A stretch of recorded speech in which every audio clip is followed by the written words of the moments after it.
क्या आपने कभी सोचा था कि जिस कुर्सी से पूरा सदन चलता है, आज उसी कुर्सी को हटाने के लिए संसद में महायुद्ध छिड़ जाएगा। नमस्कार, मैं हूं खुशी।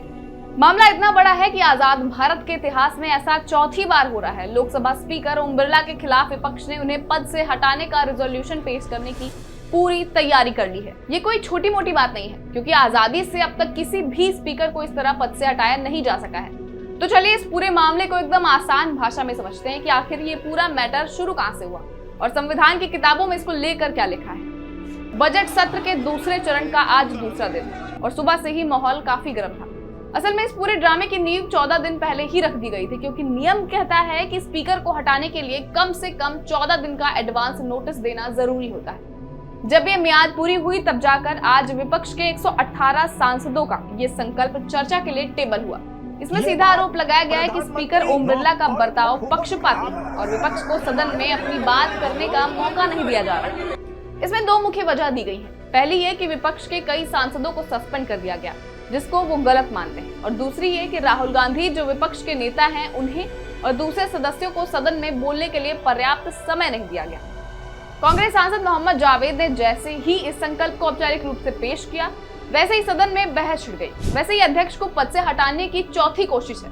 तो सवाल ये उठता है कि पहले वो 3 लोग आखिर कौन थे जिनके खिलाफ ऐसा मोर्चा खुला। दिलचस्प बात यह है कि तीनों बार कोशिश तो हुई, लेकिन एक बार भी कोई स्पीकर हटाया नहीं जा सका। इस सिलसिले की सबसे पहली कहानी शुरू होती है साल 1954 में देश के पहले स्पीकर जीवी मावलंकर के साथ। उस वक्त विपक्ष के 21 सांसदों ने उन पर आरोप लगाया था कि वो विपक्ष के सवालों को दबा रहे हैं और काम रोको प्रस्ताव को सही से हैंडल नहीं कर रहे। सदन में इस पर गर्मागर्म बहस तो हुई, लेकिन जब फैसले की घड़ी आई तो हाउस ने इस प्रस्ताव को पूरी तरह रिजेक्ट कर दिया। इसके बाद दूसरा नाम आता है सरदार हुक्म सिंह का। इनके खिलाफ जब विपक्षी सांसदों ने मोर्चा खोला तो इल्जाम ये था कि वो ऐसे सवाल पूछने ही नहीं दे रहे जिनसे सरकार की फजीहत हो सके। लेकिन यहाँ तो मामला चर्चा तक भी नहीं पहुंच पाया, क्योंकि नियम के मुताबिक ऐसे प्रस्ताव को आगे बढ़ाने के लिए कम से कम 50 सांसदों का समर्थन चाहिए होता है, और विपक्ष उस वक्त ये आंकड़ा भी नहीं जुटा पाया था। तीसरी और सबसे बड़ी भिड़ंत हुई थी साल 1987 में, जब बलराम जाखड़ स्पीकर की कुर्सी पर थे। सीपीएम के दिग्गज नेता सोमनाथ चटर्जी ने उनके खिलाफ मोर्चा संभाला था। ये मामला काफी हाई प्रोफाइल था, क्योंकि इसमें लंबी और तीखी बहस हुई थी। लेकिन आखिर में जब वोटिंग हुई तो बाजी सत्ता पक्ष के हाथ लगी और प्रस्ताव गिर गया। अब 2026 में ओम बिरला चौथे ऐसे स्पीकर बन गए हैं जिनके खिलाफ ये अगली परीक्षा शुरू हुई है। फर्क सिर्फ इतना है कि इस बार विपक्ष 118 सांसदों के समर्थन के साथ खड़ा है, जो पुराने आंकड़ों के मुकाबले कहीं ज्यादा है। अब सबकी नजरें इस बात पर टिकी हुई हैं कि क्या इस बार इतिहास बदलेगा, या फिर पिछले 3 मौकों की तरह ये कोशिश भी सिर्फ एक रिकॉर्ड बनकर रह जाएगी।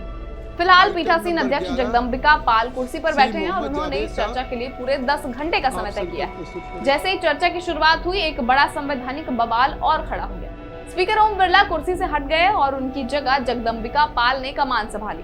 बस यहीं से आर्टिकल 96 को लेकर तकरार शुरू हो गई। कांग्रेस सांसद गौरव गोगोई ने एक बहुत ही टेक्निकल पॉइंट उठाया है कि जब स्पीकर खुद कटघरे में खड़े हैं तो उन्होंने ही ये पैनल कैसे तय कर दिया कि उनकी गैर मौजूदगी में कुर्सी पर कौन बैठेगा।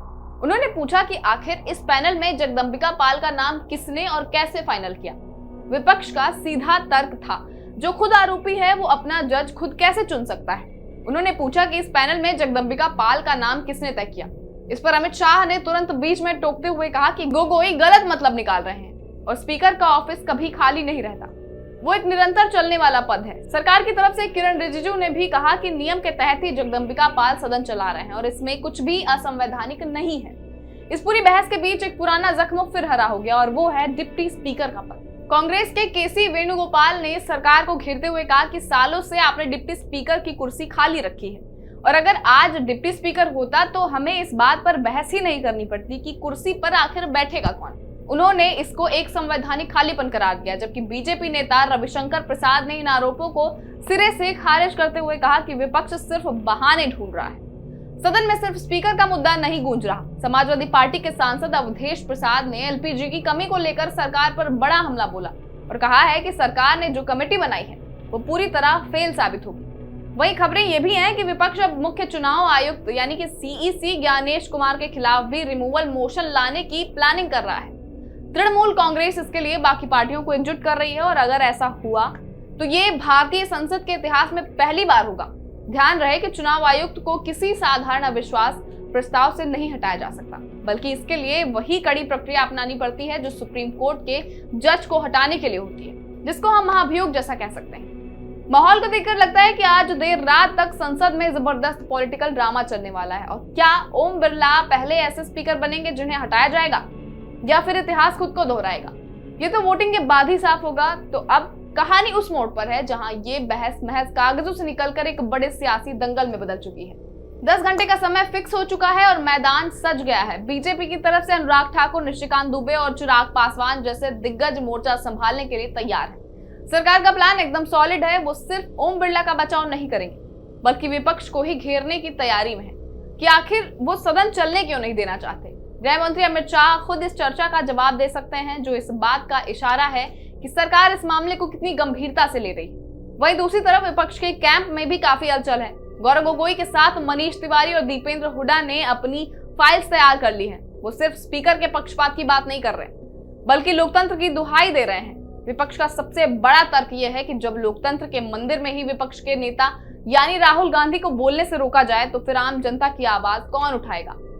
विपक्षी सांसदों का ये कहना है कि वो हारने के लिए नहीं, बल्कि सरकार को आईना दिखाने के लिए ये प्रस्ताव लाए हैं। लेकिन दिलचस्प बात यह है कि संसद के इस ड्रामे के साथ साथ एक और बड़ा मोर्चा खुलने वाला है।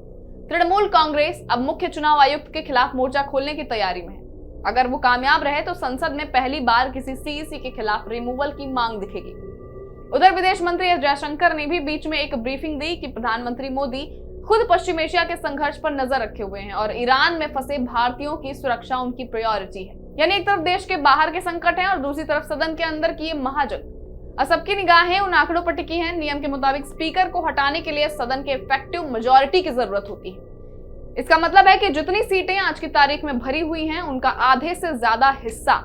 इतिहास गवाह है कि 1954 से मावलंकर साहब के खिलाफ 50 वोट भी नहीं जुटे थे और बलराम झाकड़ के वक्त भी प्रस्ताव गिर गया था। ओम बिरला के मामले में भी गणित सरकार के पक्ष में झुकता दिख रहा है, लेकिन विपक्ष का कहना है कि उनका मकसद सिर्फ जीतना नहीं, बल्कि सरकार की मनमानी को एक्सपोज करना है।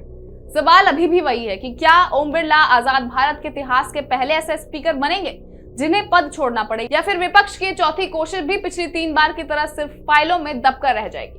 जिस तरह हर नेता अपनी बात संविधान की दुहाई देकर रख रहा है, उसको देखकर तो यही लग रहा है कि आज रात लोकतंत्र के इस मंदिर में एक ऐसी इबारत लिखी जाएगी जो आने वाले कई सालों तक याद रखी जाएगी। आगे क्या होता है ये जानने के लिए बने रहिए हमारे साथ। तब तक के लिए नमस्कार। श्रेष्ठ भारत पर खबरों से जुड़े रहने के लिए चैनल को सब्सक्राइब और लाइक करें, बेल आइकन दबाएं और देखते रहें श्रेष्ठ भारत।